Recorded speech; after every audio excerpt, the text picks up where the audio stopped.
আসসালামু আলাইকুম দর্শক, দূরদর্শন টিভি সংবাদে আপনাদের স্বাগতম। সাথে আছি আমি মেহেদী হাসান। দেশ ও বিদেশে ঘটে যাওয়া গুরুত্বপূর্ণ সব ঘটনা নিয়ে আজকের সেরা সংবাদ। চলুন শুরুতেই দেখে নেওয়া যাক সংবাদ শিরোনাম। সাবেক রাষ্ট্রপতি হারুন অর রশিদের জানাজা সংসদ ভবনের দক্ষিণ প্লাজায় অনুষ্ঠিত। শিক্ষার সঠিক মূল্যায়ন হলে বাংলাদেশ হবে বিশ্বের ১ নম্বর জাতি, জাহাঙ্গীরনগরে শিক্ষামন্ত্রী। 2026 বিশ্বকাপের ম্যাচ ঘিরে কাতার ও কানাডার মধ্যে তৈরি হলো নতুন ভূরাজনৈতিক ও ক্রীড়াসুলভ বিতর্ক। বিশ্ববাজারে সোনা এবং এসজেসি গোল্ডের দামে বড় ধরনের পতন, প্রতি আউন্স নেমেছে $4,200। কাতারকে 6-0 গোলে উড়িয়ে দিয়ে 2026 বিশ্বকাপে ইতিহাস গড়ল কানাডা। ইনজুরিতে হাসপাতালে ইসমাইল কোনে। এতক্ষণ শুনছিলেন সংবাদ শিরোনাম, এবার বিস্তারিত। সাবেক রাষ্ট্রপতি হারুন অর রশিদের জানাজা সংসদ ভবনের দক্ষিণ প্লাজায় অনুষ্ঠিত হয়। বাংলাদেশ জাতীয়তাবাদী দলের বিএনপি ভাইস চেয়ারম্যান এবং সাবেক রাষ্ট্রপতি হারুন অর রশিদের নামাজে জানাজা আজ জাতীয় সংসদের দক্ষিণ প্লাজায় সম্পন্ন হয়েছে। জানাজায় স্পিকার হাফিজ উদ্দিন, বিএনপি মহাসচিব মির্জা ফখরুল ইসলাম আলমগীর সহ সরকারের মন্ত্রিসভার সদস্য এবং বিভিন্ন রাজনৈতিক দলের সংসদেরা উপস্থিত ছিলেন। স্পিকার তার বক্তব্যে বলেন, মরহুম হারুন অর রশিদ একজন দেশপ্রেমিক এবং বেগম খালেদা জিয়ার অত্যন্ত বিশ্বস্ত সহকর্মী ছিলেন।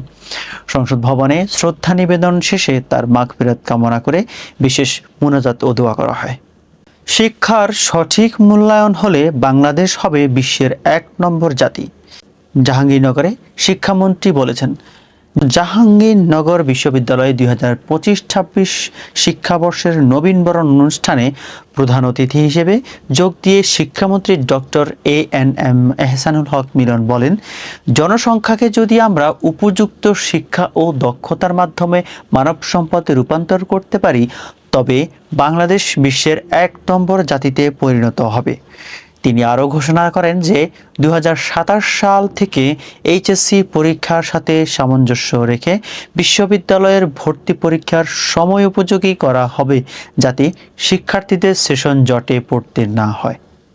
2026 বিশ্বকাপের ম্যাচ ঘিরে কাতার ও কানাডার মধ্যে তৈরি হলো নতুন ভূরাজনৈতিক ও ক্রীড়াসুলভ বিতর্ক। চলমান 2026 ফুটবল বিশ্বকাপে কাতার বনাম কানাডার মধ্যকার ম্যাচটি শুধু মাঠের খেলাতেই সীমাবদ্ধ থাকেনি, বরং তা দুই দেশের মধ্যে একটি সূক্ষ্ম রাজনৈতিক ও কূটনৈতিক বিতর্কের জন্ম দিয়েছে। কানাডার কাছে কাতারের 6-0 গোলের বড় ব্যবধানের পরাজয়ের পর কাতারের কোচ হুলেন লোপেতে গুই মাঠের ভেতর ও বাইরের কিছু পরিবেশ নিয়ে তীব্র ক্ষোভ প্রকাশ করেছেন। ম্যাচটিকে কেন্দ্র করে দুই দেশের ক্রীড়াসুলভ মনোভাব এবং আন্তর্জাতিক সম্পর্কের নানান দিক দিয়ে বৈশ্বিক গণমাধ্যম আলোচনা সমালোচনা চলছে। বিশ্ববাজারে সোনা এবং এসজেসি গোল্ডের দামের বড় ধরনের পতন ঘটেছে, প্রতি আউন্সে নেমেছে $4,200। আন্তর্জাতিক বাজারে সোনার দাম আজ ব্যাপক মন্দাভাব দেখা গেছে। বৈশ্বিক অর্থনৈতিক পরিবর্তনের বাজারে আজ সোনার দাম প্রতি আউন্স প্রায় $4,200 নেমে এসেছে। বিশেষ করে এসজেসি গোল্ডের উপর বড় ধরনের নিম্নমুখী চাপ তৈরি হয়েছে।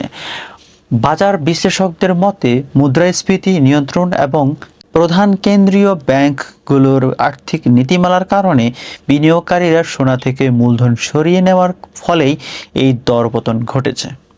কাতারকে 6-0 গোলে উড়িয়ে দিয়ে 2026 বিশ্বকাপে ইতিহাস গড়ল কানাডা। ইনজুরিতে হাসপাতালে ইসমাইল কোনে। 2026 বিশ্বকাপের গ্রুপ বি এর ম্যাচে কাতারকে 6-0 গোলের বিশাল ব্যবধানে হারিয়ে ইতিহাস গড়েছে কানাডা। এর মাধ্যমে তারা ইউরোপ ও দক্ষিণ আমেরিকার বাইরে প্রথম দল হিসেবে বিশ্বকাপের কোন ম্যাচে 5 বা তার বেশি গোল দেওয়ার রেকর্ড করল। তবে এই আনন্দ উদযাপনের মাঝেই বড় ধাক্কা খেয়েছে কানাডা শিবির। ম্যাচের এক পর্যায়ে কাতারের মিডফিল্ডার আসিম মাদিভোর সাথে মারাত্মক সংঘর্ষে পা ভেঙে যায় কানাডার তারকা মিডফিল্ডার ইসমাইল কোনের। তাকে স্ট্রেচারে করে মাঠ থেকে সরাসরি হাসপাতালে নিয়ে যাওয়া হয়েছে। দর্শক, এই ছিল আজকের সংবাদ। এতক্ষণ আমাদের সাথে থাকার জন্য অসংখ্য ধন্যবাদ। আপনাদের সাথে ছিলাম আমি মেহেদী হাসান। পরবর্তী সংবাদ দেখার আমন্ত্রণ জানিয়ে এখানেই শেষ করছি। দূরদর্শন টিভির সাথে থাকুন। আল্লাহ হাফেজ। আসসালামু আলাইকুম। ধন্যবাদ।